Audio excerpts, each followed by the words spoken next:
Well,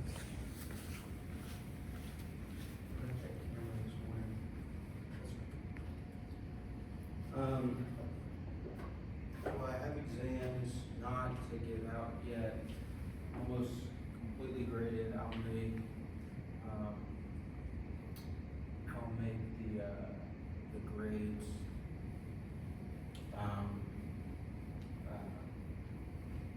like available for y'all to see, but I won't hand them back to you all today. Unless you want to stay after, and I can get back to you after class, but I'm sure you'll want to go home. So, but you always see your grades on Blackboard within an hour after the class. Okay?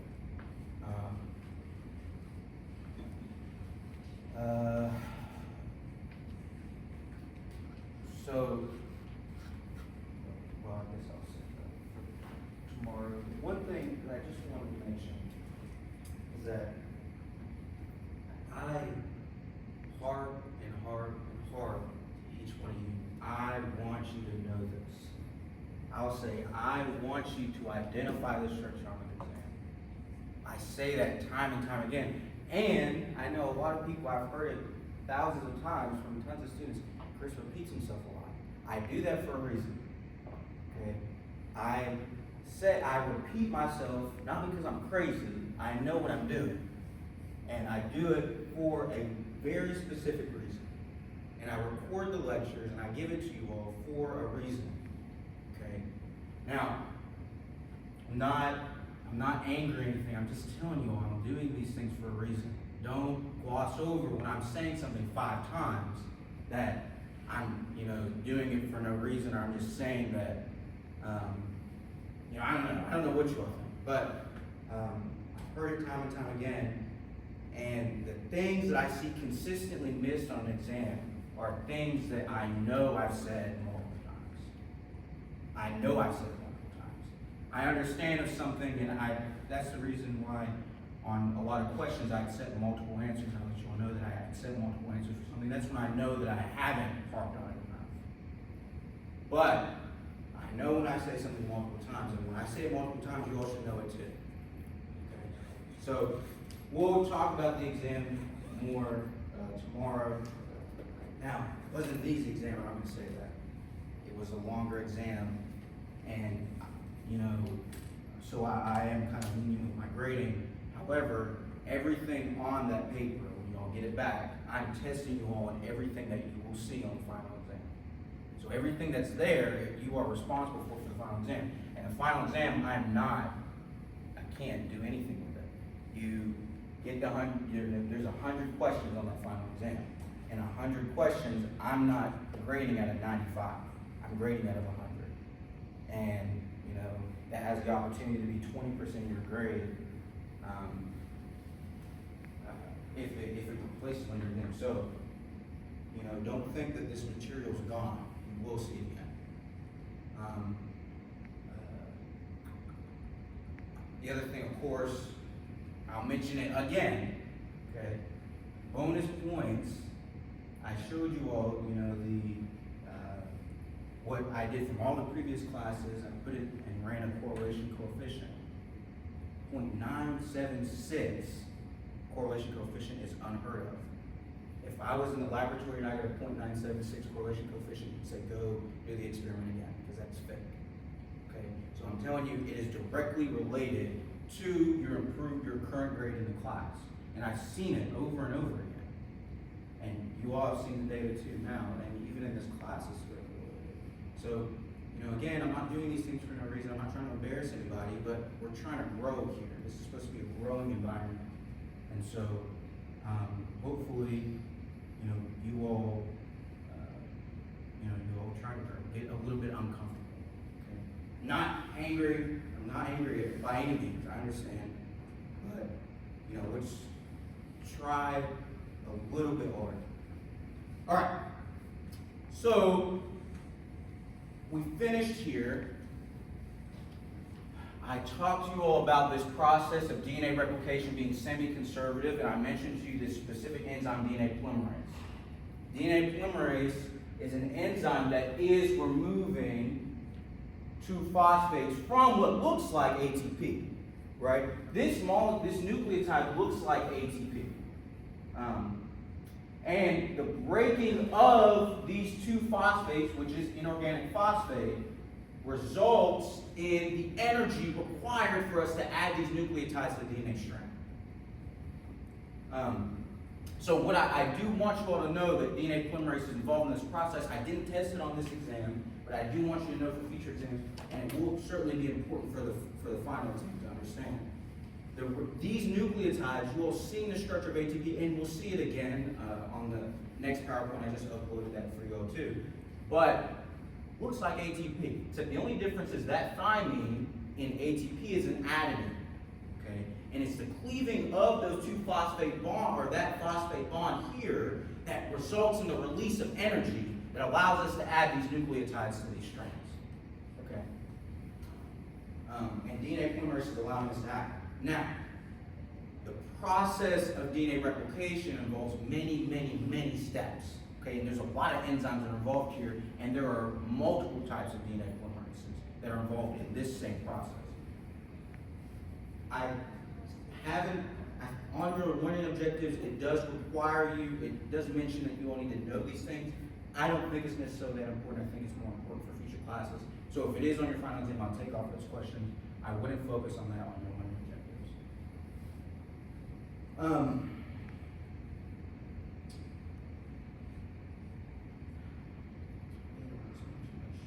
Okay. What we will do now is focus on the actual process of this cell cycle. Okay. And that was DNA replication. Just very, very basic. The importance is replicating the DNA.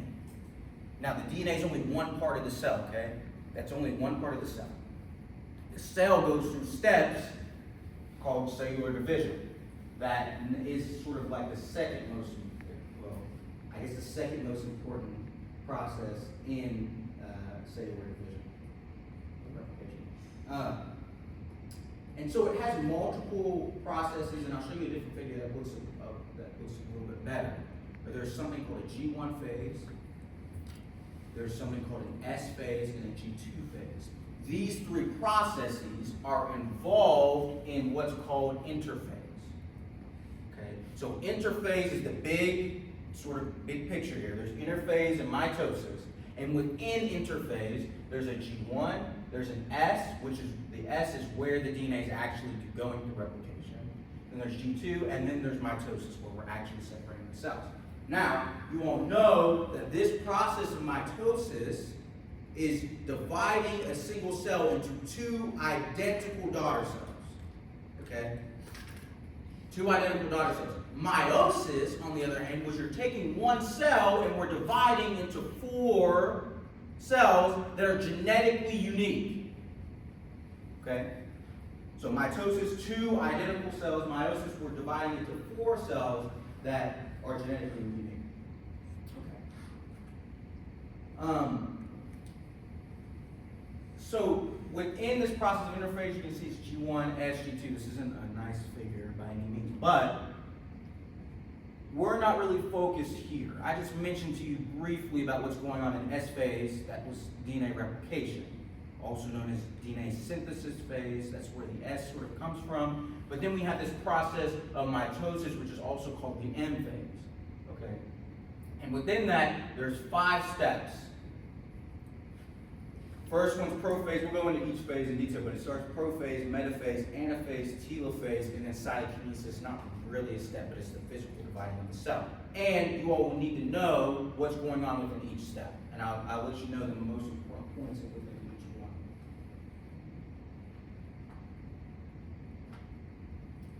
one. Okay, so M phase starts with a process called prophase. So mitosis starts with a process called prophase, and you can see this figure sort of showing you G2 had just ended, and now we're moving into prophase, and then there's another prophase early on within the discovery of mitosis, understanding the steps.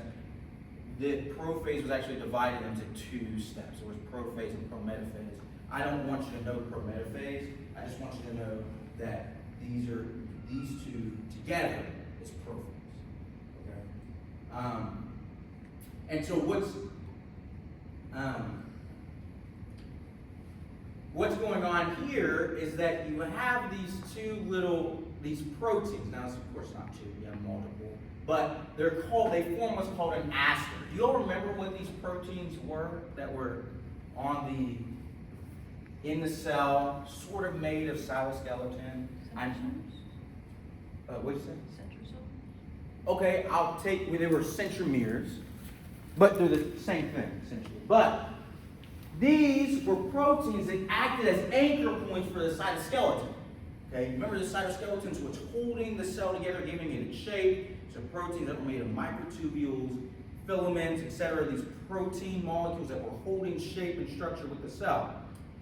During prophase, those centromeres form what's called an aster, and they are anchoring points for cytoskeleton. Okay? Well, actually, it's not centromere. Well, they are made of essentially the same protein. Centromeres specifically are the same protein, but they're actually on a chromosome. However, that's not necessarily important. But know that these are forming the aster. I'm just telling you that because you can see centromere here. They're an anchoring point also for the chromosomes together. But aster is made of these cytoskeleton proteins. Okay, and they're anchoring the cytoskeleton. That cytoskeleton becomes what's called an early mitotic spindle. And you can sort of see it here. You see this cytoskeleton sort of branching off from the asters. That's called an early mitotic spindle. Now, during prophase as well, the nucleus starts to fragment and degrade. So, and we're only talking about the membrane, but it starts to degrade and sort of dissolve within solution. Now, during that process as well, the mitotic spindle will then attach to the centromeres of the chromosomes. Okay. Now, I know I didn't go into that a lot. I didn't want to spend too much time on it, but these chromosomes are connected also by a protein core, which on this figure it's identified as a centromere, but it's sort of holding the chromosomes together. Now they connect to them, and then during metaphase, those chromosomes will line up in the center of the cell. Okay, so during prophase, I want you to know that the nucleus is degrading, and that an aster is forming with the mitotic spindle. Mitotic spindles then bind to the chromosomes and align right in the middle. This is metaphase. The chromosomes are aligning right in the middle of the cell. During anaphase, which is the next phase, they start pulling them apart. Okay, so what you all know is we have two chromosomes together, connected by a centromere, that then the cytoskeleton connected to the asters will pull them to two ends of the cell. Now, one thing I didn't bring up, and hopefully it makes sense, is that when you have this process, the chromosomes lining up in the center, and the asters forming on each end of the cell, we are developing a process that we've mentioned twice now. We've mentioned it once with chemical bonds, and we mentioned it yesterday with integumentary system. We're forming what? If I'm forming two opposite ends on something, you all saw it with, so with skin, you had two types of surfaces, right? What was the bottom called? A basal membrane, or a basal surface. And what was the top called? Apical. Now, what was this called? I said it was called something, and you've seen it with bonds too, particularly covalent bonding. Huh? Something with a P. Huh? Polarity. Polar. Yeah, that's good. We're developing polarity. Polarity, and again, we'll see this multiple times. When I'm saying polarity, what I'm meaning is that we're forming two opposite ends, two poles. The process of having a basal surface and an apical surface is polarity. On an exam, you'll be asked a question, particularly a lab exam, explain the polarity of the skin. This is what we're talking about. Whenever you see polarity, we're forming two poles. In the case of the covalent bond, we're forming two poles in the form of partial charges, right? Partial negative, partial positive. In the case of right here, we're forming two ends of the cell. We're forming two poles. Okay? So you'll hear me say this term over and over again. That's what I'm meaning, polarity. You'll see it in your textbook before. Now, in anaphase, we're pulling the chromosomes apart. And then there's two processes, telophase and cytokinesis. You can't really distinguish the two necessarily, but the one thing that your textbook will tell you is that during telophase, which is before cytokinesis, you're forming what's called a cleavage furrow. And this is something that's very characteristic of telophase. So that will certainly be on exams. You will see this term cleavage furrow, which is right here. You're going to start to see the cell split, and then cytokinesis is the cell split. Now, of course, you all know when does the nucleus come in? Well, it's coming in during telophase. So it's starting to redevelop around the chromosomes that has been split into both of the cells during telophase. But I want you to be able to identify cleavage furrow. It's kind of this process is kind of easy to understand. And so just know each phase and what's going on. Here, I want you to know that this is actually splitting chromosomes. Here, they're lining up. Here, during telophase, you're forming the cleavage furrow. Cytokinesis, we're actually dividing the two cells. And in lab, we'll see slides viewing cells under each process, and you'll have to identify them as well during the lab exam, the lab practical. Your lab objectives want you, or your learning objectives want you to be able to identify the difference in cytokinesis between animal cell and plant cell. Really, the only thing that they try to get across is that you all understand that the plant cell has a cell wall. It also has a cell membrane, but it has a cell wall that's very rigid around it. Okay? The difference between cytokinesis in an animal cell is that we have plasma, and so it's much easier to split the plasma membrane apart. So we're forming what's called cleavage furrow. In a plant cell, the analogous term or the same term, whatever, is called a cell plate during cytokinesis. Okay? So cell plate is the same thing as a cleavage furrow, except in plant cells. And you can see that. Okay. And these are actual images of cells during each process. Of course, this is interphase, which is before the M phase starts. Early prophase, late prophase, which you all know, these are kind of the same thing. I just want you to know prophase, you don't have to know early and late.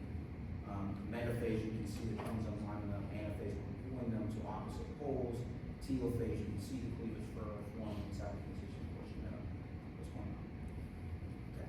The way that I've always found it easy to understand, and for some reason I've never forgot this, and I don't like these acronyms, but this has helped me, especially early on, was PMAP, just to remember prophase, metaphase, anaphase, telophase.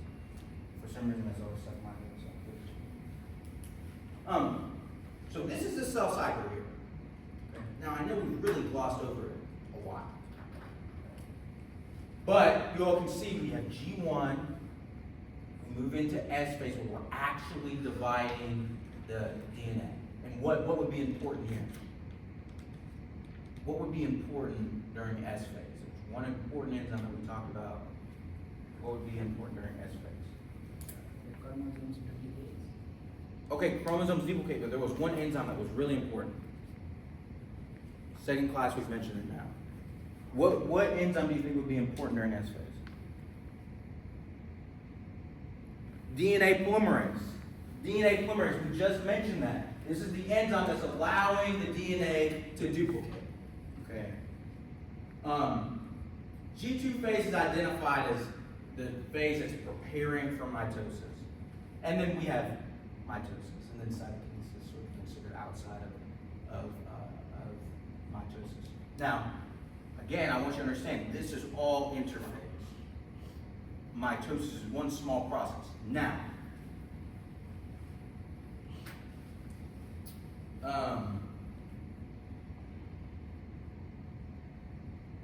during the cell cycle, okay, it's very, very important that we can regulate this, okay? Because a lot of things can go wrong here. And if something goes wrong in any one of these processes, you either cause the cell to die, or it might cause the cell to continue to divide. And if you have something that allows this process to continue to go on and on when it doesn't need to, when you have something here that's messing this system up, that causes the cycle to continue when it doesn't need to, you develop a disease called cancer. It's right here. All of it is right here. Okay? Now, because of that, we have certain phases that are called G0, where if the cell does not need to divide, and we'll talk about why in a second, but if the cell does not need to divide, it can pause this cycle. The cell then stops doing this cycle, and it enters a rest phase. It's not doing anything. Stay stagnant. Then, whatever needs to be fixed, usually it's because of DNA mutation that's affecting this cycle. The cell can either fix it and come back in, or the cell will die. Okay? It'll just go into what's called apoptosis. I certainly want you all to know that. This G0 phase. So on top of G1 phase, which is considered the growth phase of the cell, S phase, synthesis of DNA or replicating the DNA, G2, preparing for mitosis, I don't really want you to know that. And then, of course, all the steps of mitosis. On top of that, you need to know what G0 is. If there is a problem anywhere in this cycle, you enter G0, the cell can fix the problem, or it can die. Okay. And to be completely honest, usually all the problems with cancer are not allowing this process to occur. Okay? Is not allowing the cell to go into G0. Now, these regulating points. Now, okay, I know this seems like a lot. I don't need you to know all these things, but I do want you to know the big picture. Okay? Throughout this cell cycle, we have regulating points. They're called checkpoints. Okay? And these checkpoints are made of these proteins called cyclin-dependent kinases. And we talked about what kinases are. Does anybody remember? Does anybody remember what kinases do? Okay, the ACE tells you what? That it's what type of protein? ASE.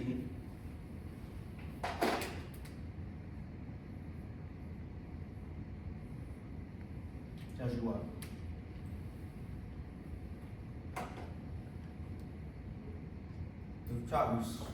We have talked about this all, especially for exam 1. ASE. If something ends in ASE, it tells you that it's an enzyme. And what do enzymes do? Speed up a reaction. Now, kinases, we've mentioned that too, are involved in what? What are kinases doing?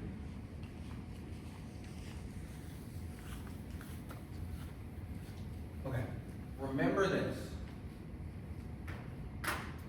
Kinases add phosphates. Okay, we mentioned this. That process of adding a phosphate is called phosphorylation.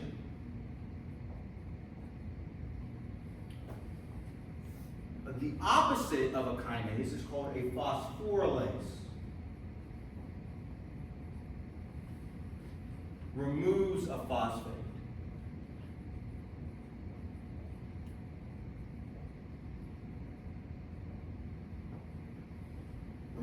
phosphate in the form of a hydrolysis reaction. Now, so you all know now what this enzyme is doing. And kinases, you all have seen this term before, and we'll see it again and again and again and again. You need to know what it's doing. It's adding phosphates to something. Cyclin-dependent kinases is telling you that this is an enzyme that requires something called cyclin. Now, what is it? It's not important. It's just a protein. Okay, but you can see here is a cyclin-dependent kinase that requires cyclin to bind to it to do whatever it needs to do. Okay. Now, during the process of the cell cycle, the cell starts to synthesize a protein called cyclin. It's synthesizing cyclin. You all know that DNA is there to make the protein. That's all it's doing. Well, there is large portions of your DNA that are making these cyclin proteins. Okay, and as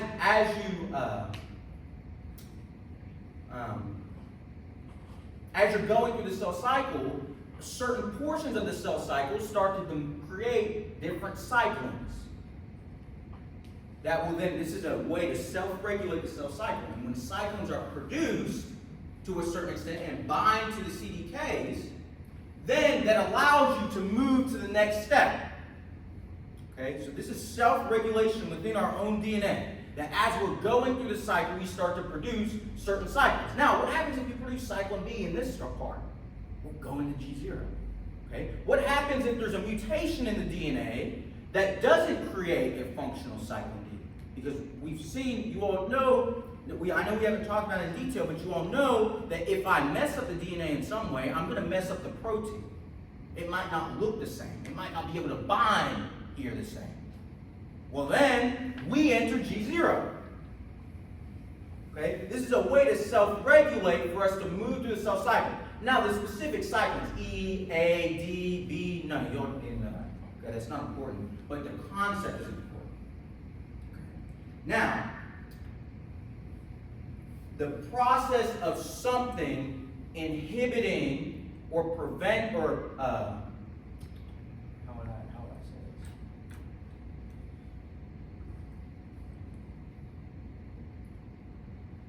this? The process of going into G0, I told you, is preventing cancer.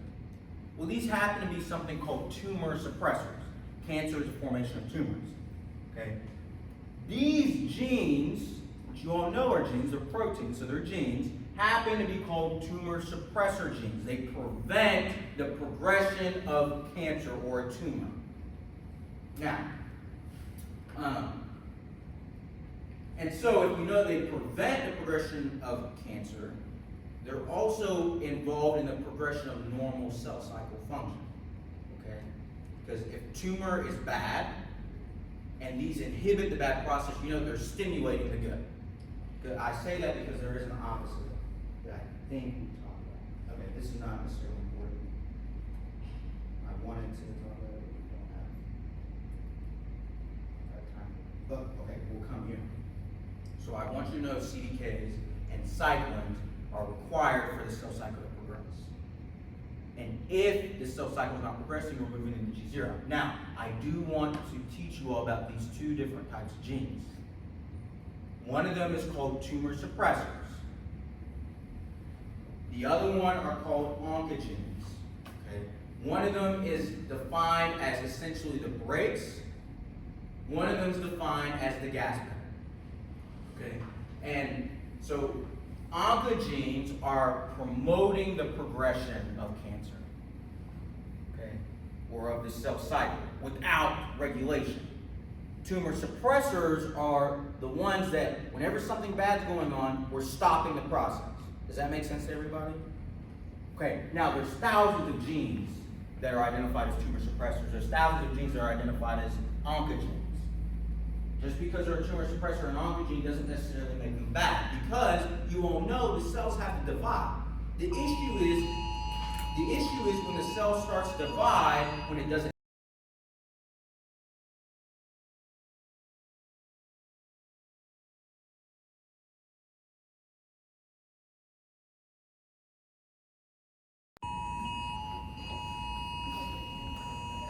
This one I have to wait.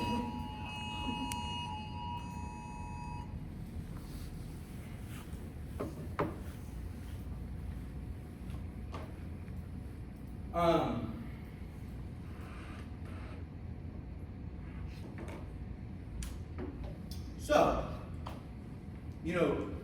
just because, so there are thousands of genes that are identified as tumor suppressors, thousands of genes identified as oncogenes, okay? Genes that, you all might talk about every day. For example,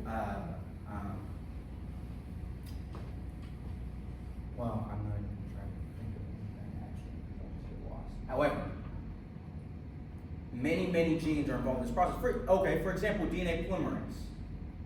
DNA polymerase is a gene. You all know this is an enzyme that's a protein. It can be identified as an oncogene, okay? Because it's promoting the progression of the cell cycle.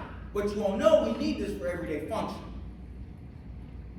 And so I'm telling you, the issue is whenever we're going through this process and we're not being able to regulate it, okay? We are not able to go into G0. That's the progression of cancer.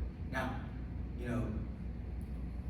I'm glossing over this topic and hopefully nobody's confused, but all of my research stems around tumor suppressors and oncogenes in spinal cord injury, manipulating these genes to then cause the spinal cord to regrow. And so in the case of the spinal cord, we've developed techniques where we can actually turn on oncogenes within the spinal cord, or we could inhibit tumor suppressor genes. And by inhibiting tumor suppressor genes, we're then allowing for a tumor per se to develop. Now, in the case of the spinal cord, the tumor doesn't develop. But I've spent, a long time focused on these two types of genes, and there are thousands of types of genes. Okay. Now, the process of unregulated cell division is how we're developing a tumor. I mentioned to you all CDKs, our point CDKs and cyclins, our regulation point, and G0 is how we're stopping this process. So G0 is also a regulatory step. Now, when we're not able to regulate it, we're developing a tumor. Now, so in order to stop tumor progression, there's two real main types. One of them is radiation, which we've already learned about kind of what radiation is. This is where we're using electromagnetic energy, where charged particles are moving in waves, which will damage DNA, okay? And if we're damaging DNA, hopefully we can kill the cell. It'll go into G0 and the cell will die. The other one is similar. It's chemotherapy, and these are drugs that are put into the body that will actually block processes of mitosis. So we're trying to get the cell back into G0, okay? And usually these two treatment options are put together. One, radiation, which is hopefully killing the cell, but also killing other types of cells. And then the other one is chemotherapy, stopping mitosis. The issue becomes we have healthy cells that are going through division.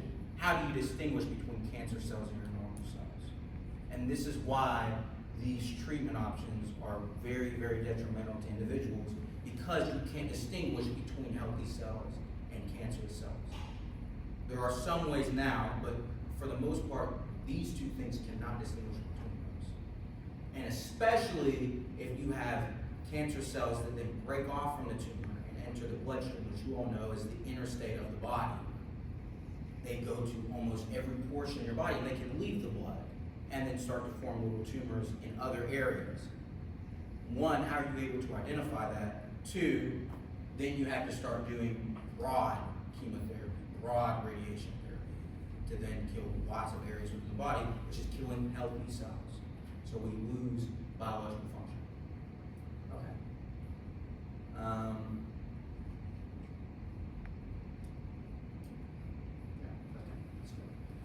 So we'll leave that cell cycle, we'll jump to integumentary system, and this is kind of ending module 2 already, but I want to bring this back. Now, we didn't talk about, we mentioned this term, but I want to sort of bring it up again, is this term called metabolism, okay? Now, metabolism comes in two forms, Okay? There's the metabolism that a lot of us know as the way that we're able to digest food. And now what you all know about metabolism is that it is the process of breaking down food and pulling those components, breaking them down into smaller and smaller components and pulling them out into the blood so that then we can put them into the cells. That's more digestive system metabolism. Okay, the process of actually breaking down physical food and then pulling it out into the blood. There's a second type called cellular metabolism. And in this class, when I'm talking about metabolism, the majority of it's going to be cellular metabolism. This is the process of using those macromolecules that then make energy in the form of ATP. Okay. Now, I've shown you all this molecule multiple times now. You all know this is ATP. We have a ribose here. We have an adenine. An adenine connected to a ribose sugar is cumulatively called an adenosine. So adenine is the individual nitrogenous. Adenine paired with the ribose is adenosine, which is the nucleotide. And then we have 3 phosphates attached. 1 phosphate attached, so only here, would be called AMP, adenosine monophosphate. 2 phosphates attached would be called ADP, and then 3 phosphates attached is called ATP. Now, this is cellular metabolism is by definition the sum of all chemical reactions that occur in the cell to extract energy to survive. And when I'm saying extract, you're thinking macromolecules. When I'm saying energy, you're thinking ATP. Okay? So to extract energy from the macromolecules. At the level of the cell. So cellular metabolism at the individual level of the cell, and you all know this is occurring where? For the most part, where? Where is this occurring? When I say the cell, where is this process occurring? For the most part. In the mitochondria.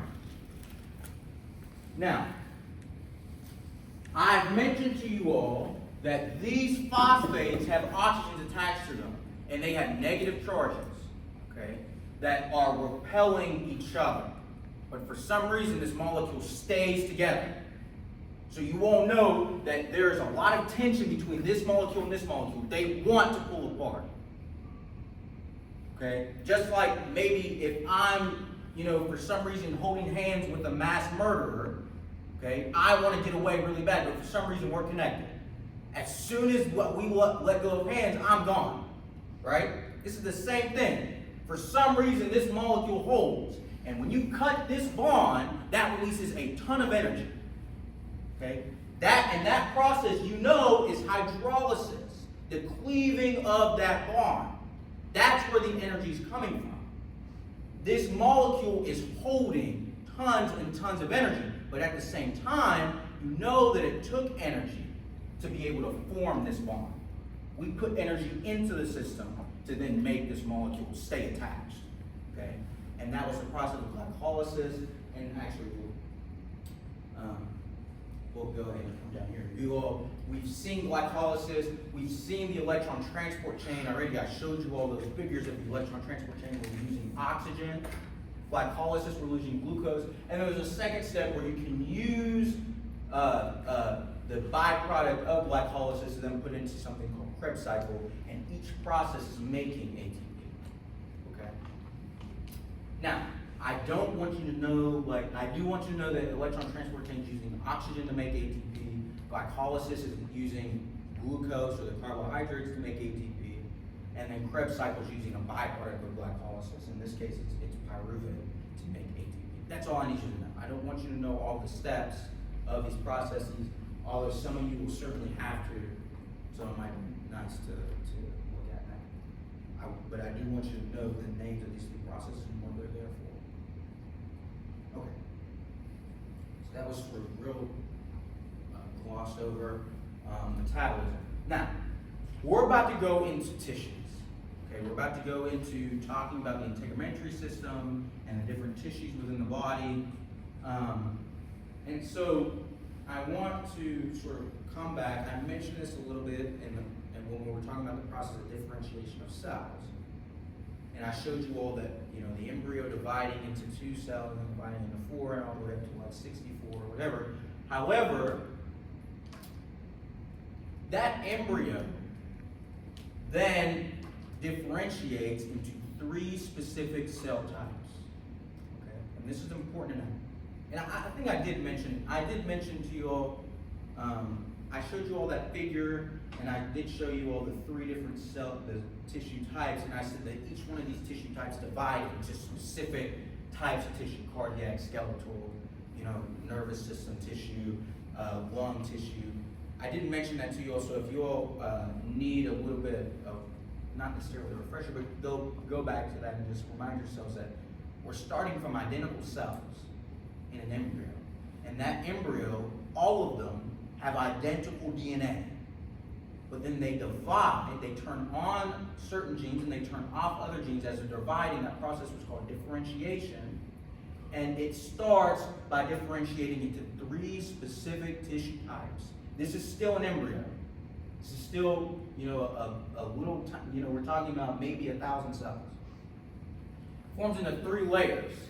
We have ectoderm, mesoderm, and endoderm. And I'm telling you all this because as we're moving into these different, especially in second class and as in this class, when we move into these different tissue types or these different organ systems, we'll say, okay, this tissue is derived from mesoderm, this tissue derives from ectoderm, etc. Okay?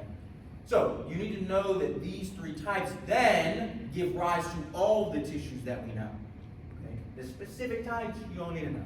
Okay, that will be specific when we get to those organ systems. And I'm introducing the idea to you all that, ectoderm will then become specific tissue types, mesoderm specific tissue types, endoderm specific tissue types, okay? But you have to know that we're starting from 3 very unique clusters of cells that start at the embryo. And again, I just said that term. What is this process? What is this process of where we have these identical cells that then form these 3 different tissue types? That process was called, starts with a D, differentiation. Yeah, we're turning on certain genes and we're turning off other genes. Okay.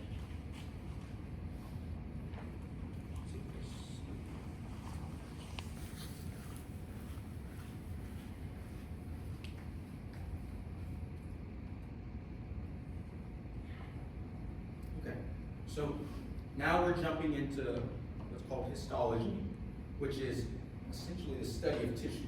And you all know that there are 4 tissue types. We focused a lot on epithelial connective tissue yesterday in lab. Okay, and you all know the definition already by whenever we went through the organization of the body. Tissues are groups of cells with a similar structure and function. Okay? Now, don't lose sight that when we're talking about these tissues, these cells look similar. Now, when we get to the organ level, we have multiple different tissue types connected together. Those cells look different. Okay, but at the level of the tissues, the cells look very similar.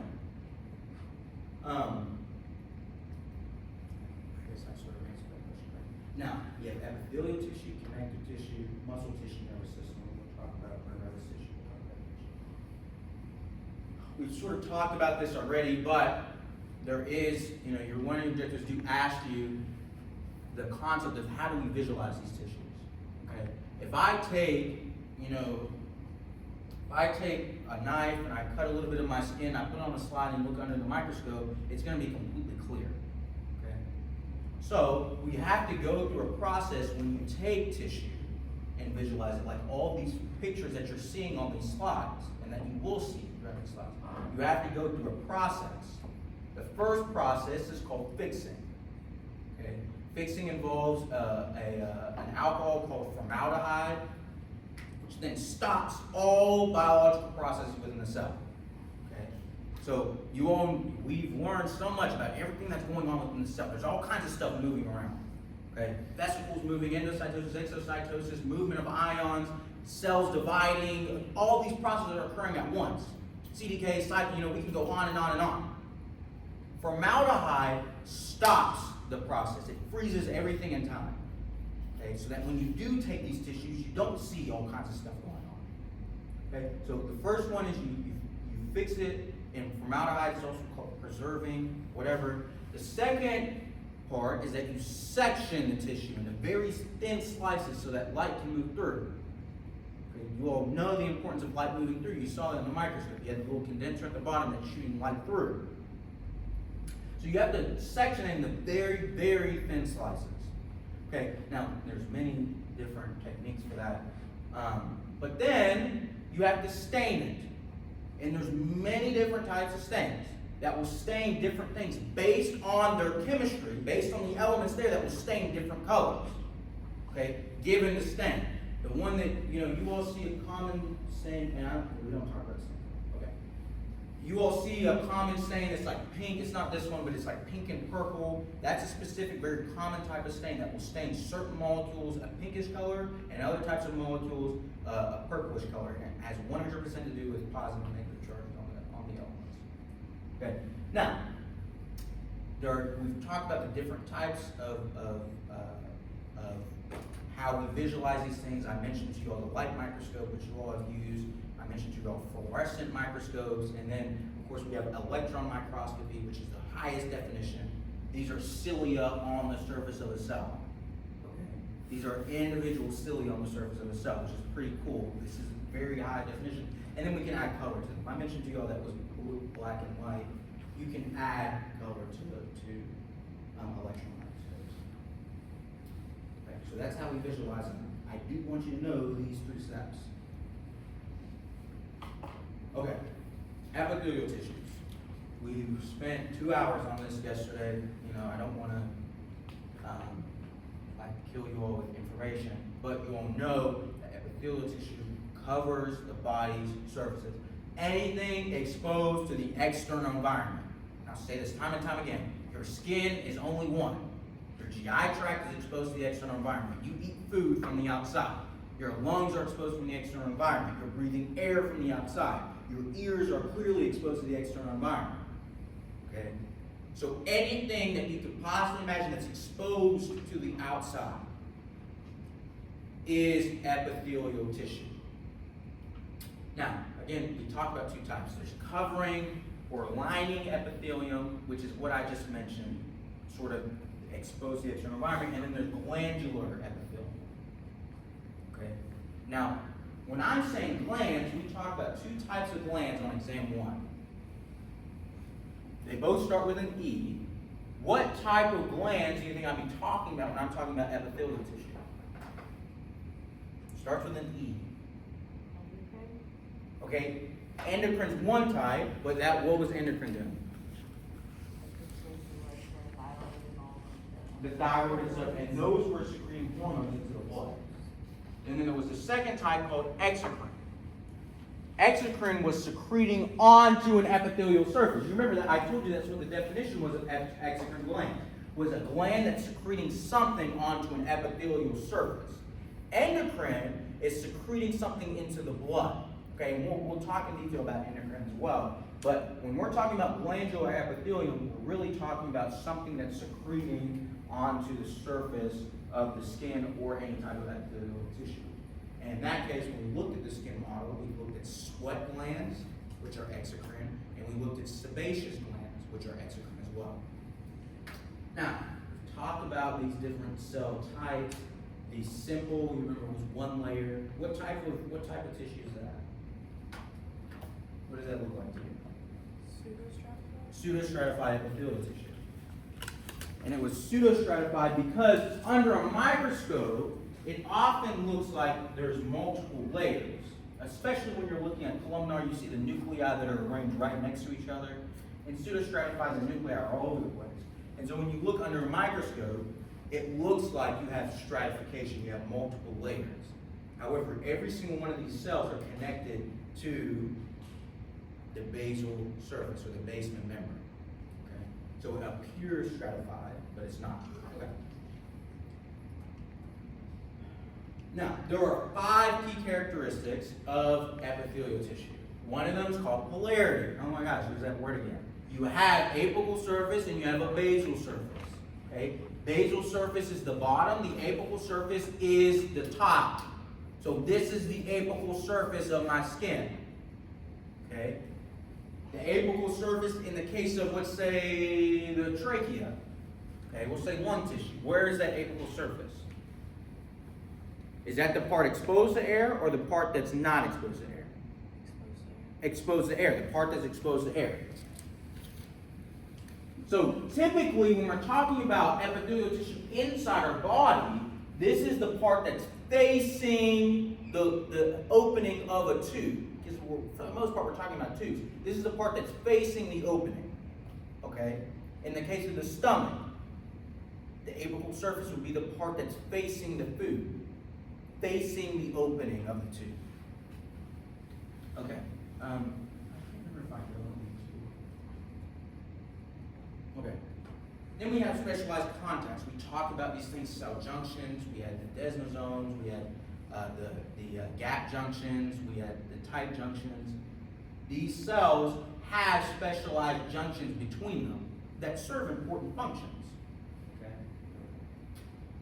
The other type is that it's always supported by connective tissue. Another type is that there's no vascularization. You all learned that when we looked at the epidermis, there was no vascularization associated with these cells. But there was nervous system innervation. The fifth and probably the most important type is these cells are very regenerative. Okay? So you kill these cells and they will divide back. And you all know some of the functions of these cells, in the case of stratified squamous epithelium, was to shed its layers, so that we had that buffer for any type of abrasion or whatever that's run whenever we're taking food, we're scraping off some of those cells because it's scraping the inside of our esophagus.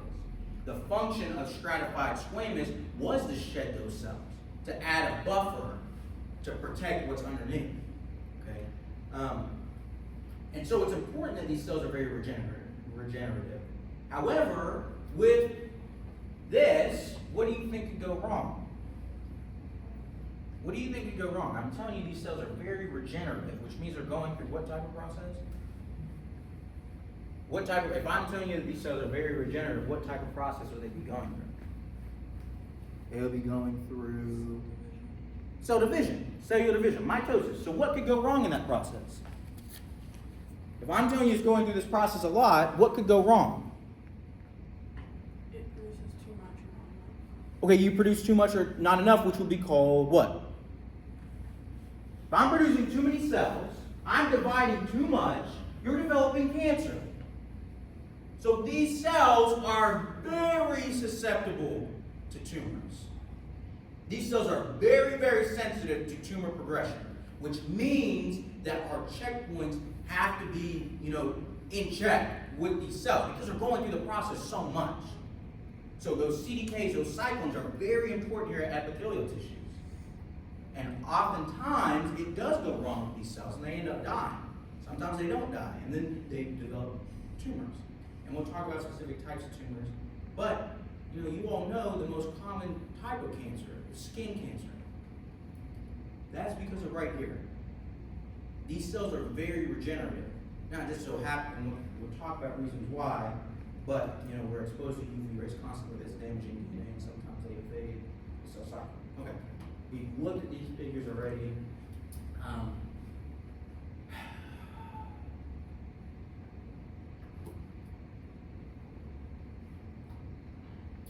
Okay, so I'll since you all have to know this for lab, I'll talk about them, of course, because you certainly have to know them for the lab exam. However, remember I told you for lab exam, it's more about identification.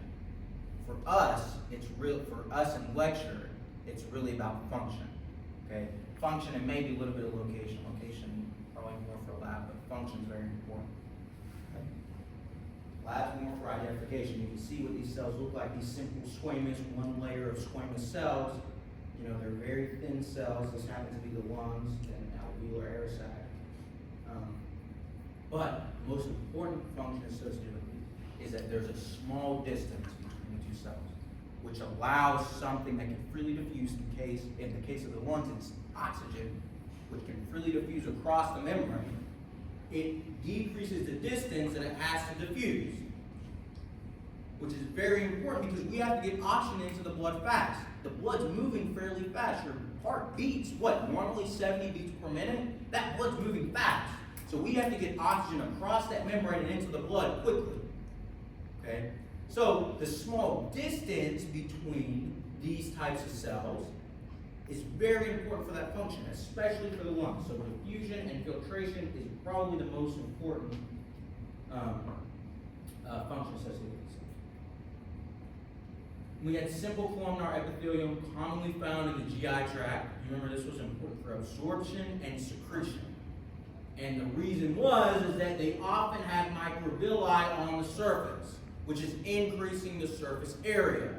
Surface area was important for diffusion, movement of molecules.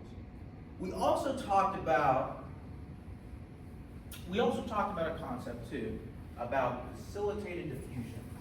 And I said that with regular diffusion, it was dependent on the space that you had on the surface, right? That was called the surface area. Because it can diffuse anywhere, right? If I have oxygen, it can diffuse across any point. We talked about facilitated diffusion, which required what? Protein. Okay? What was the limiting factor in movement of molecules in facilitated diffusion? Somebody who has an answer. What was the limiting factor? How many proteins you have on the channel? Okay, so if I wanted to increase how many proteins were, or how many proteins were on the membrane, what would I do? I would increase surface area, right? So I could stick more proteins in the membrane, stick more channels there. In the case of the GI tract, increase surface area. Now, you all understand it. You can't see those microvilli. They're incredibly small, but the proteins are much smaller. So you can pack tons of them in between each one of these microvilli here. The increase in surface area, yes, is important for diffusion of free molecules, but you all know glucose can't freely diffuse across the membrane. Fructose, none of those macromolecules that we talked about, the proteins, they can't freely diffuse across the membrane. So they have to move through some sort of channel or protein helper. The increase in surface area in the GI tract is really important so that we can pack these microvilli full of these channels, so that we can keep pulling stuff out of our food and into our body. Okay. So it's important for absorption. At the same time, it's important for secretion of mucus. We looked at these things called goblet cells, which are secreting mucus onto the surface. Again, the mucus.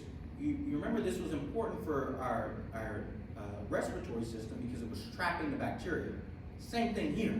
The food that we're taking in is covered in bacteria. We need to trap that in mucus so that we can stop their processes and maybe degrade them by stomach acids, okay, or whatever's to come within the small intestine and the large intestine. So absorption and secretion is really important. And that's specifically for ones that have microvilli on the surface. But with pseudostratified epithelium, we talked about cilia being present. And I mentioned to you all the cilia are used for motility. Okay? We saw that on the bacteria, the prokaryotic cell. On pseudostratified epithelium, we have cilia on the surface, which is made of protein that will move. This is very commonly found within the trachea, within the airways. And the purpose, you'll also find goblet cells that secrete mucus, but the purpose of the cilia is to move the mucus up the respiratory system and into our mouth so that we can swallow the mucus that's filled with captured bacteria and put back into our GI tract so that we can degrade the bacteria with our stomach acids. Okay? It's a very important function. A lot of people like to deny that they don't do it, but I promise you you're swallowing tons of mucus while you are asleep. These things don't stop moving. But, however, they do stop moving in the presence of a certain chemical called nicotine. Okay? So nicotine will actually inhibit the movement of cilia. So oftentimes you hear about something called smoker's cough. That's because we're not moving the mucus. We have to move the mucus through cough, increasing pressure in our respiratory system so that we can move the mucus up, because these things aren't doing it. And I told you you're swallowing tons of mucus at night normally, but if you're using nicotine at night, your cilia is not moving. And so you have lots of mucus that's being trapped in the airways, and so when you wake up in the morning, you get a really nasty cough. Okay?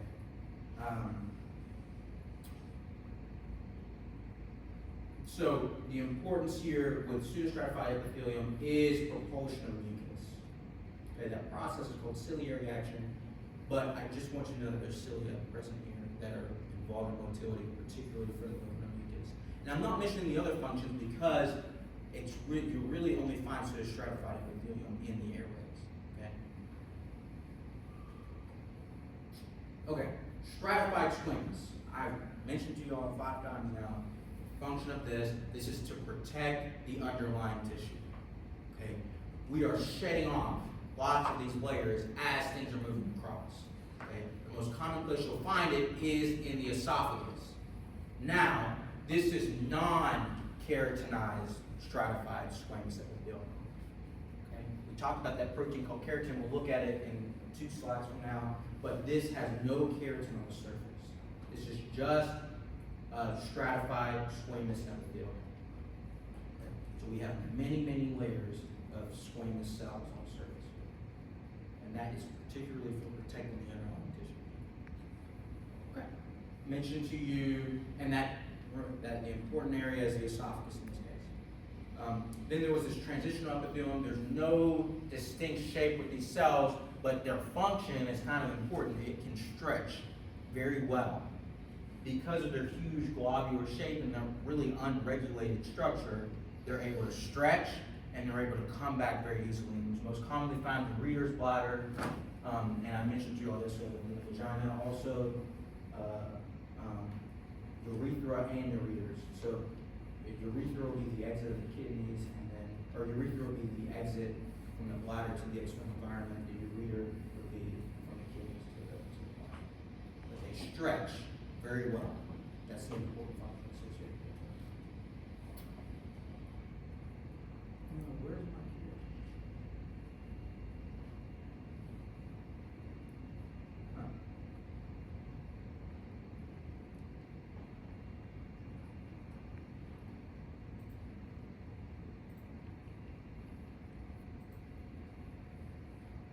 Oh, I guess we'll talk about keratin. Okay, you all come back at 10:16 or 10:17.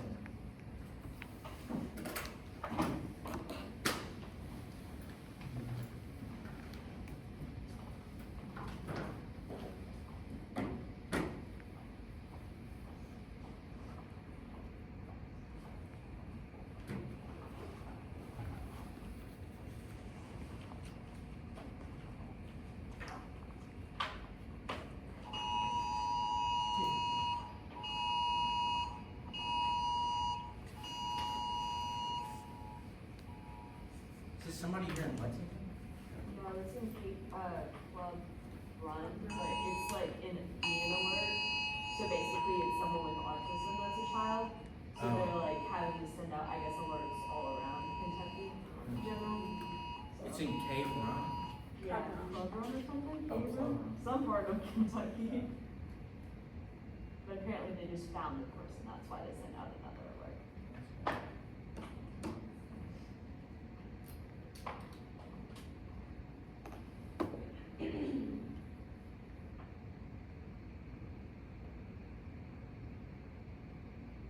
What?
Goes over 4, 5, 6, 7, yeah.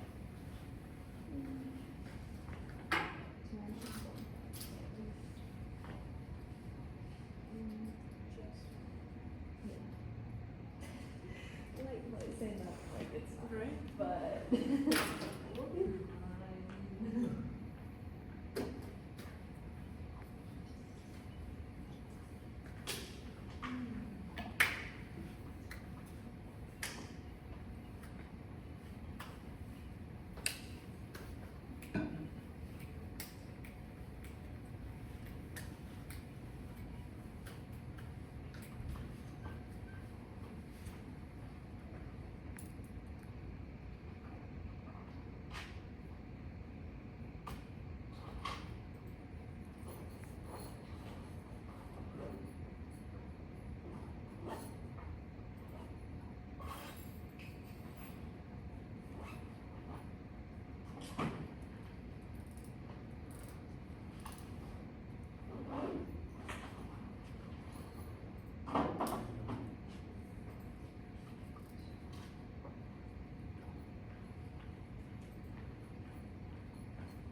I just felt, even like last semester when I was taking business classes, we had like our rooms were like this, Yeah.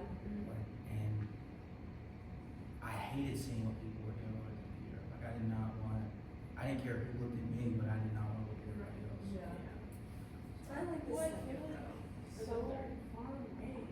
Like, Yeah. how does it mix? But like, there's only like, how many of us? 10 people? So I just, Yeah. The first row was-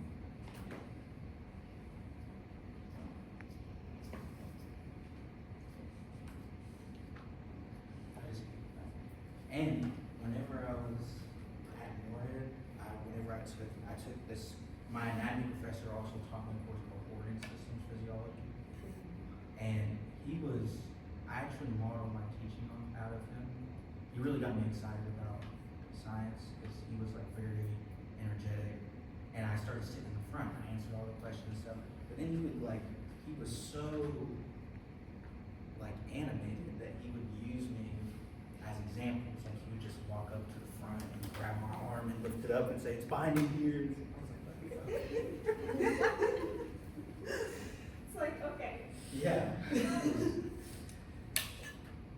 I mean, I guess you probably remember it better because Yeah, I you're did remember a lot. physically Yeah, he picking would up your constantly arm. do stuff like that. I was just an example. He'd like stand up and. you see, I'm not one of those people who you have to like yell at me. You need to scream at me to get it into my head. Where I'm just not. I don't know what I was doing if I was like, if it was COVID and I was wearing a mask or something. Because he had to do that like right in K95. And one time he left, because I mean, he was crazy. Like, really, like, if y'all think I'm like into this, he was like into it. And he was like doing, then he would have to like, breathe hard. And one time he had to step out because he almost passed out. Like, really what? Like, he was like, I gotta go. It was a little fun. At least I was passionate. Yeah.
Okay, so we just went through really fast, winding or covering epithelium.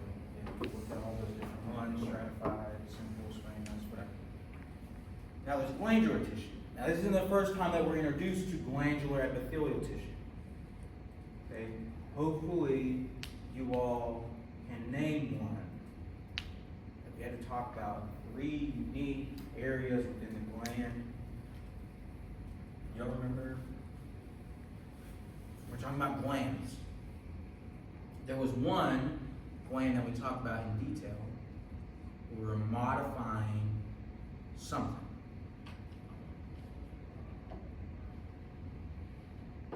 Really important. Wait.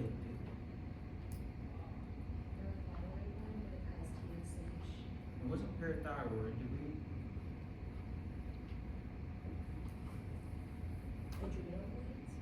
Did we do the food experiment in here? Did you crush up? Oh, yeah. Yeah, okay, yeah, we did talk about this.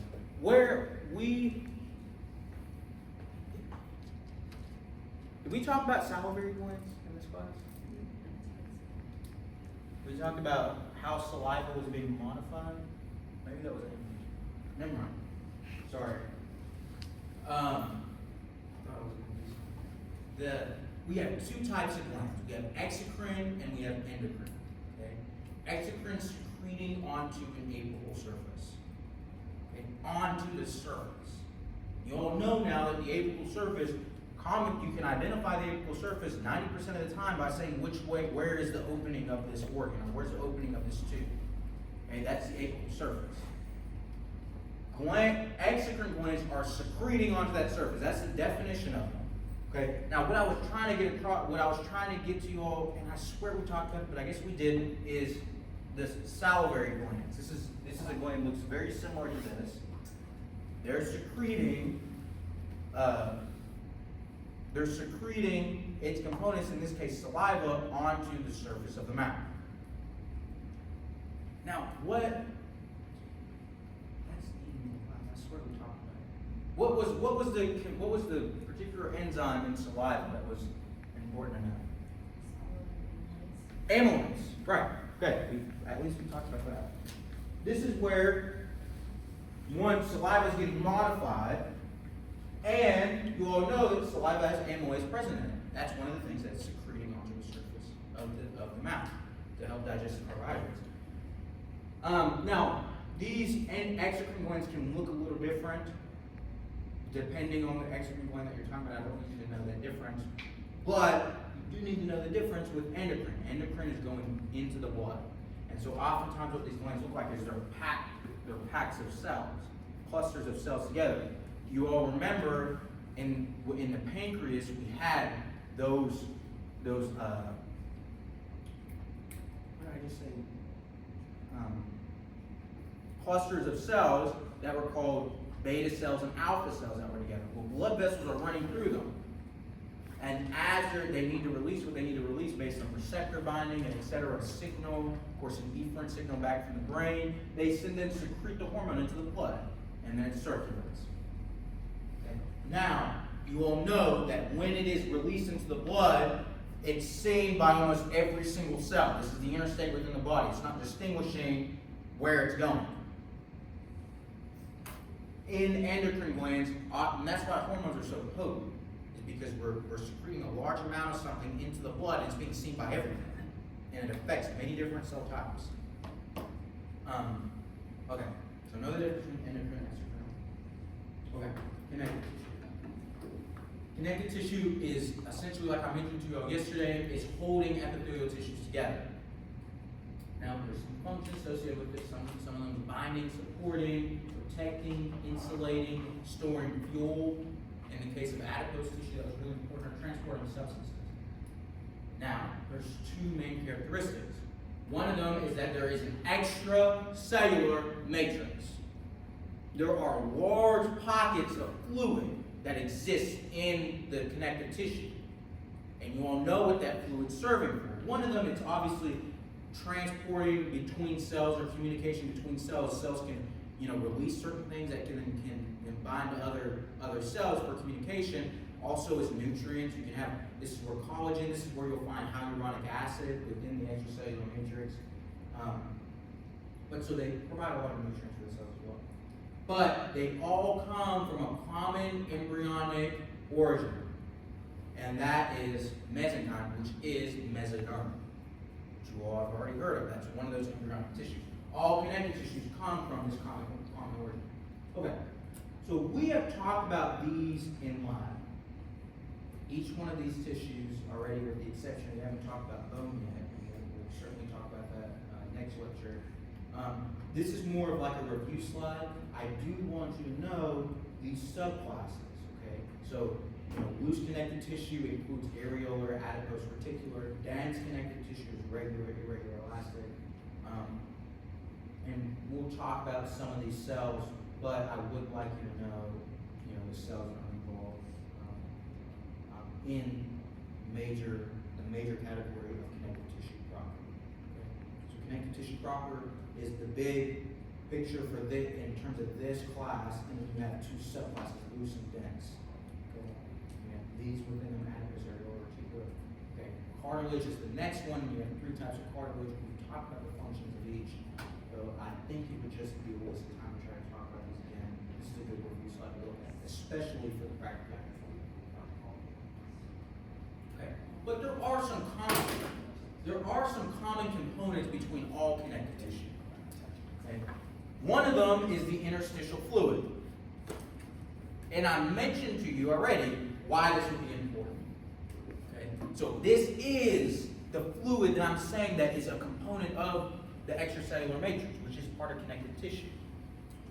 This, why would you think that something like this would be important? Say I have, let's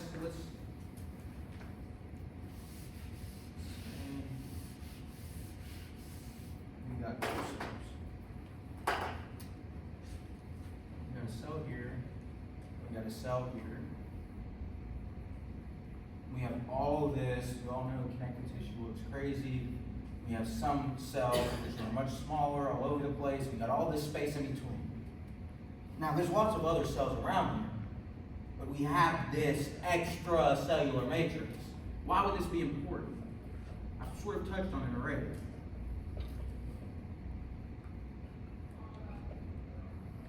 One, it's holding this thing together. Okay? The other one is that this is fluid. So when I release something out of this cell, we're releasing particles, what's happening to it? What have I generated here? Say I do exocytosis of something, a lot of small particles. Let's say a small protein. What happens when I exocytose 1,000 proteins within a vesicle into this extracellular matrix?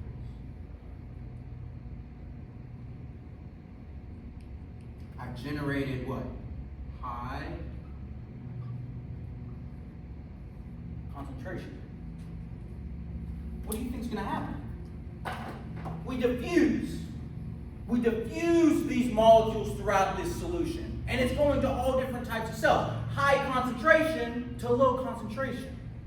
Okay, that's why the fluid is so important. Understanding these processes is very important. Because this is how the molecules are moving. And you can determine where the molecules will go. Just based on concentration gradients. Okay. Now, the interstitial fluid is also called the interstitium. And,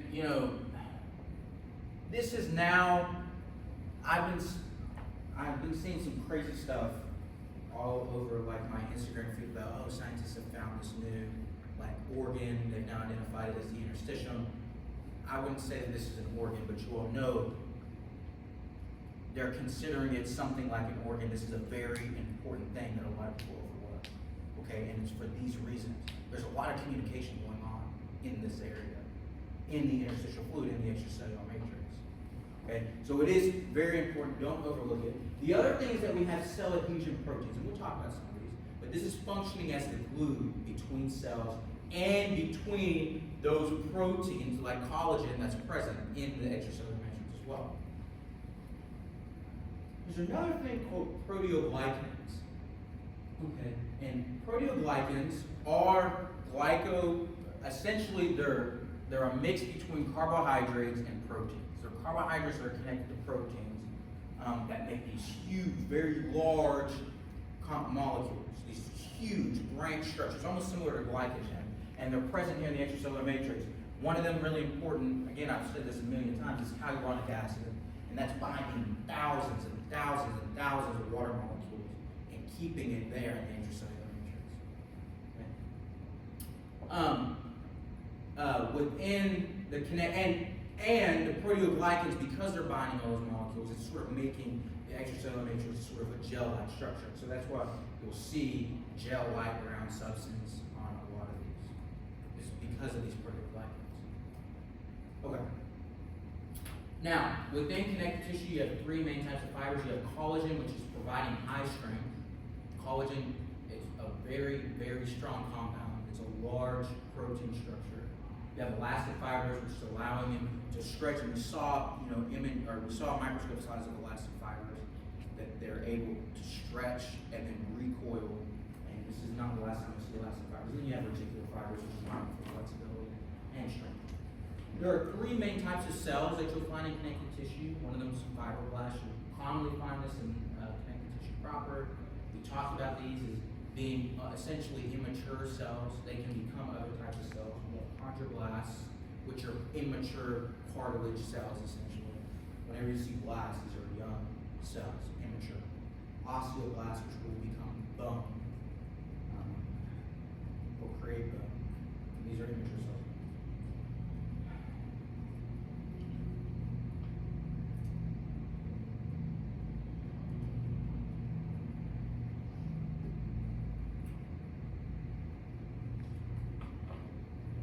I don't really want you to know anything I don't want you to memorize necessarily anything from the structure, but I do, again, sort of want to get the understanding to you all that there's a lot of space in between them, okay? Cells they always don't come packed together like we're seeing with epithelial tissue, okay? There are cells that you can see nuclei throughout here, but there's fluid existing between these cells. And the connective tissue is helping give it this structure. And you all know now that this isn't just fluid, this is really like a gel-like substance. Okay, because of those large proteoglycans. Now, they're doing all types of things. One of the most important is that it's wrapping and cushioning organs. Okay. Now there's other things that they're holding certain types of cells that allow for immune functions. When I'm saying immune functions, also that inflammation is synonymous with immune function. And I'll just again, this is just another image. You can see a lot of immune cells here which stimulate the inflammation process if you have some sort of infection. But hopefully what you all know is that you don't want to get any sort of inflammation or immune function activated down here. Because the whole purpose of the epithelial tissue was to prevent it from getting down. And you all know that the connective tissue is what's underlying the epithelial tissue. So this is sort of like a line of defense. We have lots of immune cells here because the epithelial tissue is exposed to the external environment. And so we have sort of like a backup here to prevent infection, especially from getting within the bloodstream. But you all understand this is a very loose connective tissue. For the most part, it's very loose. So we have lots of fluid, and these cells can move around freely. Okay. It's connective tissue, epithelial tissue. The next one is muscle tissue. Sorry. There's three main types of muscle tissue. There's skeletal muscle, cardiac muscle, and smooth muscle. We've already talked about muscle tissue is one mainly important for movement of bones. Okay, that was the case of skeletal muscle. Cardiac muscle, of course, is important for generating pressure to pump blood, and then smooth muscle is sort of generating pressure within internal organs and particularly from blood vessels. But you all have to understand each one of these, be able to identify them, especially for a lab practical. However, each one of these muscles are composed of special proteins. I mean, they're not necessarily, I shouldn't say special, because they're present in a lot of different types of cells. However, it's called actin and myosin. Okay, now you all need to know these. I would know them today. Actin and myosin. Now, together, these proteins are making up what's called a myofilament. And you all don't have to recognize these as cells, just understand that these muscle cells are made of something called myofilaments. And I'll explain further when we get to muscular system. In the case of skeletal muscle, though, you can call these individual cells myofilaments. Okay, but I wouldn't take this name and say that these are muscle cells. But I would say that myocytes are defined as muscle cells. Okay? If you're talking about skeletal muscle, you can say a myofilament is a cell, but that's not the same for cardiac or smooth muscle. Okay, so I wouldn't do that for muscle in general. I would just call them myocytes. And you all know that this sites thing means cells. Now, here we're looking at skeletal muscle. This is the first type that was on the previous slide. These cells are unique in that they are very, very long cells. They're not, you can, if you think of your whole muscle, like for example a bicep, that's one cell from here going all the way up here. They are incredibly long cells. Okay? So imagine the cell model and all the organelles within it and elongate it. All the organelles within it and elongate the cell. They're very, very unique and packed full of proteins, myosin and actin. Okay. So the first characteristic I want you to know about skeletal muscle is that they're very, very long cells. The second one is really unique in that their smooth endoplasmic reticulum, which in the case of muscle is called sarcoplasmic reticulum. I do want you to know that. When I say sarcoplasmic reticulum, I'm referring to muscle. And it's a smooth muscle, or it's the smooth endoplasmic reticulum of muscle. Okay? And I'm making sure that you know this name because it is unique. Because the smooth endoplasmic reticulum is outside the cell. It's outside the cell and it's shared amongst all the cells. And what do you all know about the smooth ER? Is that is a huge storage for calcium. Okay? So you all probably know that calcium is important in this process of muscle contraction, and that really is. Okay? Calcium concentration is incredibly important. And the smooth endoplasmic reticulum, called the sarcoplasmic reticulum, is outside the cells and it's shared amongst them. Here are individual cells. And the sarcoplasmic reticulum is shared throughout. Okay? This is very important, and we'll talk about why. But calcium is important for the contraction. And so we have it shared amongst all the cells, so that when the contraction occurs, you don't want one little tiny cell contracting. You want all of them to contract at the same time. And so if you have sarcoplasmic reticulum throughout all the cells, when you open it, they'll all open and all the cells will get calcium. Okay?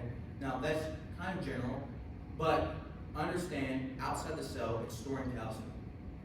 Now, there are two sort of terms that you'll see whenever we're going through muscle, and I want you to learn now. One is the prefix myo, myocytes, myofilaments. This is indicating muscle.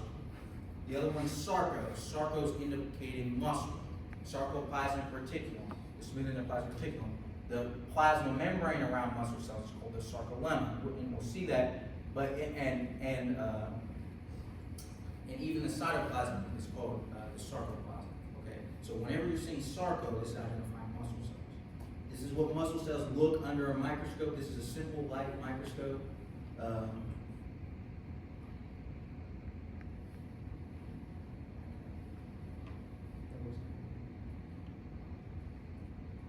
Okay. So these are long, cylindrical, and the other thing that's important to know is that although you do have all the organelles, individual cells have multiple nuclei. This is an example where you'll see that, and this is important to know that a single cell will have multiple nuclei within. Okay? This is involved in voluntary movement, locomotion, and movement of your bones. And another very important characteristic is that they have these things called striations. Okay?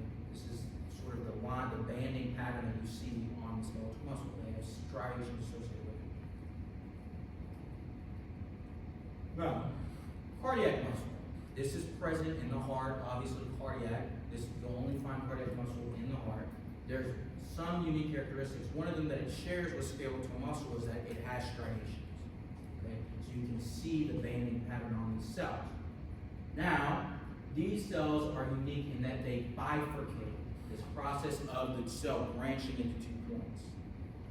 But they are single nucleated. Okay? Connecting these cells together, so these branching points are something called intercalated discs. Now, intercalated discs are full of something called gap junctions. And gap junctions were important for what? These junctions were what? Communication. What did you say? What did you say? I'm saying the same thing I did. Okay. What she's talking. Communication. This is a sharing of ions. So, inside these intercalated discs, we are packed full of gap junctions. And gap junctions are moving ions from one area to the next. Now, in the case of cardiac muscle, the most important here is calcium. Okay, there's calcium in it. Yeah, it's going to be shared between these cells at those intercalated discs. And so this is an intercalated disc, and those are here. These are identifying one cell from the next. Okay.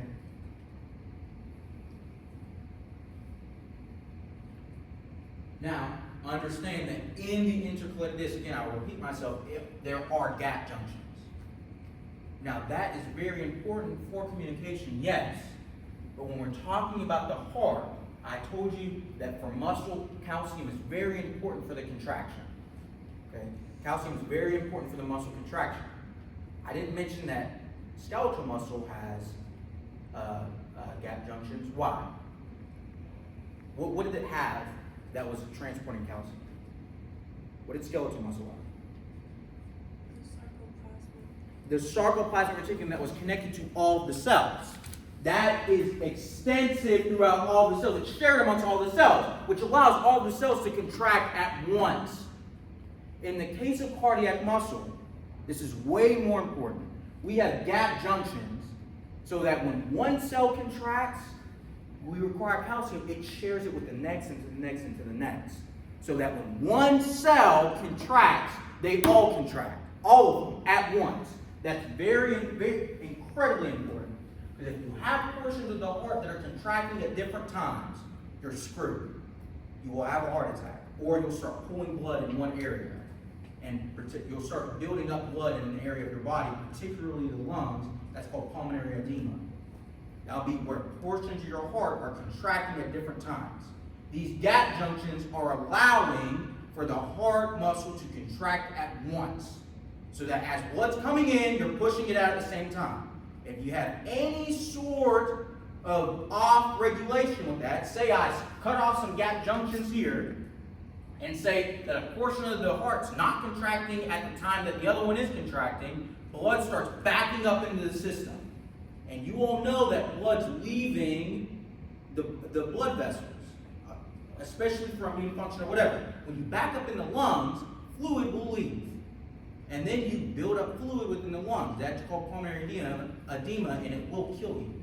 Okay? Now, if you had it in the further direction, maybe to the rest of the body, you could develop strokes. I mean, there are many things that can go wrong here. But the importance is that the gap or the intercalated discs have gap junctions, so that we're sharing ions. We're sharing the ions amongst all the cells, so that when one of these guys contract, they all contract at the same time. Okay? That is a function you certainly will have to know. Now, the last type is smooth muscle. Smooth muscle is different from cardiac and skeletal in that there's no striations present. You won't see that banding pattern. They're single nucleated. They also look similar to squamous cells in that they're tapered off at each end. No striations. However, they do have myosin and actin present. Myosin and actin are present within all of these muscle cells. But the importance here is to propel substances. Smooth muscle surrounds One, the GI tract, but it also surrounds blood vessels so that we can push blood when we need it. Okay, so they'll contract and sort of push blood down the tube, or whatever tube we're talking about. We could be talking about the bladder, the ureters, urethra, what GI tract. Usually they're present around hollow tubes. Okay, we're trying to push things through. Now, this is completely involuntary muscle. You cannot think and contract smooth muscle. You cannot think and contract cardiac muscle. You can think and contract skeletal muscle. Because it's attached to bone. I think to move my arm and I'll move it. But cardiac and smooth muscle are what's called involuntary muscle. You cannot consciously contract these muscles. Now, in the case of the heart, you all know that you can do certain things that might increase the rate of contraction of the heart, or you might do things that might decrease the rate of contraction of the heart. But some people argue that cardiac muscle could be conscious, but it's really not. It's totally unconscious. Okay, that's muscle tissue, and we'll look into that in detail. The next one is nervous system tissue. Nervous system tissue contains really three components: brain, spinal cord, and then the nerves. And when I'm saying nerves, I'm talking about those afferent pathways, those efferent pathways. Spinal cord is here, brain of course is here. There's two broad categories of cells. One of them is neurons, and the other one there's about 5 or 6 different types of supporting cells that are happening. But there's neurons and there's supporting cells are the two broad categories. Okay, the nervous system is divided into two components: the central nervous system, which is brain and spinal cord, and I'm sure we've already talked about this already, I'm sure. And the peripheral nervous system is all the nerves that extend from the spinal cord. Okay. Now these could be afferent or efferent neurons. And you'll remember that from the feedback mechanisms. Hopefully you all are thinking about this, because this is where those feedback mechanisms are going on. We're sensing something, afferent goes up to the brain, efferent, brain makes a decision and goes out to the muscle with the affected organ. Okay. Now, neurons are a unique cell as well. They have a cell body sort of similar to what you're thinking of the cell model, but then they have these extensions that come off of them. At one end, they have extensions which are receiving signals called dendrites. Okay. Then they have a long extension called an axon, and then they have these things called axon terminals. These axon terminals connect to dendrites of other neurons, so that when you send a signal, when you start a signal, or say you've received one, this neuron will then send the signal down and send it to the next neuron. Okay. An important characteristic is that they're highly branched. Okay, and we'll certainly go into detail on nervous system as well, muscle and nervous system. I think that'll actually close out the class. But even though these things are highly branched, the cytoplasm is, continuous throughout the entire cell. So the same cytoplasm is continuous through here as it is throughout here. But the key characteristic here is that these cells, similar to cardiac and muscle cells, these generate electricity. That's a very key characteristic. And that electricity allows a signal to be passed from one to the next. Okay, one neuron to the next. Now, we talked about what electricity is. Electricity is what? Somebody who has an answer. We talked about electricity. Electricity is movement of what?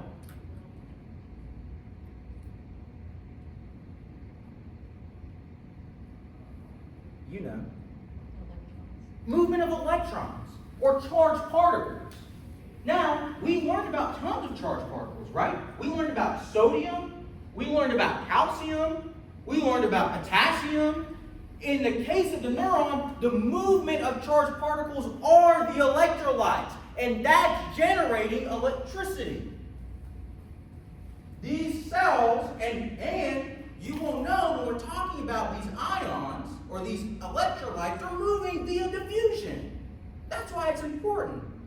High concentration, low concentration, boom, it's moving. That's electricity. Okay?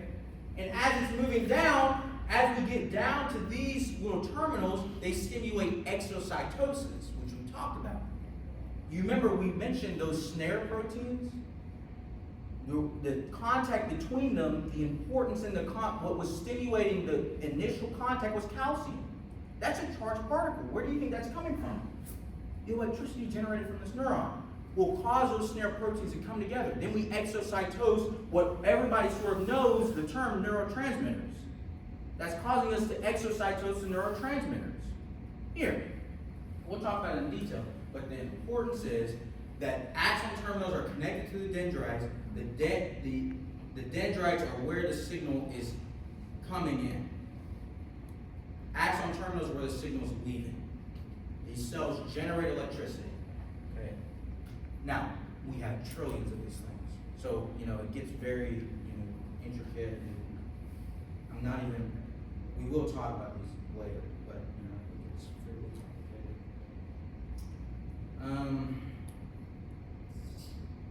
This is kind of,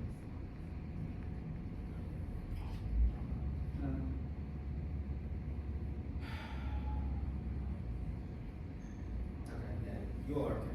Well, we'll leave this here. We end at 10:50, right? Okay, yeah, you all are good to go. We'll pick up on this. This is like the last slide. But we went through all the tissues. We're going to finish up on this, and then we're going to jump right into the skin. Right, 10 minutes. Remember that you'll have a lab quiz tomorrow. Quiz, I'm still thinking about what to do about that. We'll have exam grades posted like within the next hour.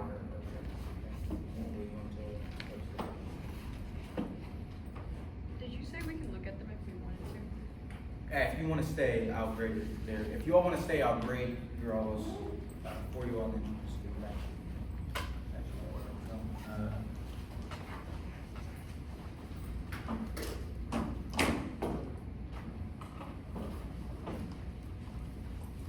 But study for you all have two lab exams tomorrow.